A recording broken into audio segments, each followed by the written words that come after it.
ஒரு 2 வயசு 3 வயசு குழந்தைய கூட்டு வருவாங்க. குழந்தை ரொம்ப அடம் பிடிக்கிறான் டாக்டர். கேட்ட உடனே கேட்ட பொருள் வேணும்னு அடம் பிடிக்கிறான். என்ன பண்றது, நீங்க சொல்லுங்க டாக்டர் அப்படின்னுவாங்க. என்ன பண்ணலாம்? சிம்பிளான விஷயம்.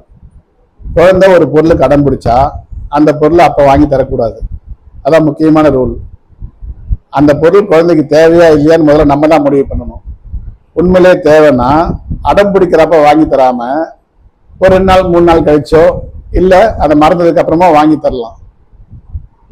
கடைக்கு என்ன சார் பண்றது, கடையிலேயே அழுகுறானே அப்படின்னு என்ன பண்ணணும்? கடைக்கு கூட்டு போகாதீங்க. அதுதானா கூட்டு போகாதீங்க அந்த மாதிரி கடைக்கு. இதையும் மீறி ஒரு சில விஷயம் வீட்லயே குழந்தைங்க அடம் பிடிக்கிறாங்கன்னா என்ன பண்ணலாம்? டெம்பர் டேண்ட்ரம், அதாவது அவங்க கோபத்தை அவங்க காட்டுறாங்க, அதை நம்ம எப்படி கண்ட்ரோல் பண்றது? டைம் அவுட்னு ஒரு கான்செப்ட் இருக்கு சைக்காட்ரியில. குழந்தையோட வயசு எத்தனையோ அவ்வளோ நேரம் குழந்தைய கண்டுக்காம தனியா விட்டுறணும். ஆனா பாதுகாப்பான இடத்துல நம்ம கண்காணிப்புல இருக்கணும். ஆனா நம்ம கண்டுக்க கூடாது. கண்டுக்கிறோன்றது குழந்தைக்கு தெரியக்கூடாது. இப்போ குழந்தைக்கு ஒரு 2 வயசுனா ஒரு 2 நிமிஷம் தனியா விடலாம். ஒரு 3 வயசுனா 3 நிமிஷம் தனியா விடலாம். குழந்தை தனியா அமைதியா கத்தி கத்தி பார்த்துட்டு திரும்பி திரும்பி சுத்தி பார்த்துட்டு நம்ம யாரும் கண்டுக்க மாட்டாங்கன்னு அமைதியா எதுக்காக எழுதாங்களோ அதை மறந்துட்டு நம்ம கிட்ட திருப்பி வந்துருவாங்க.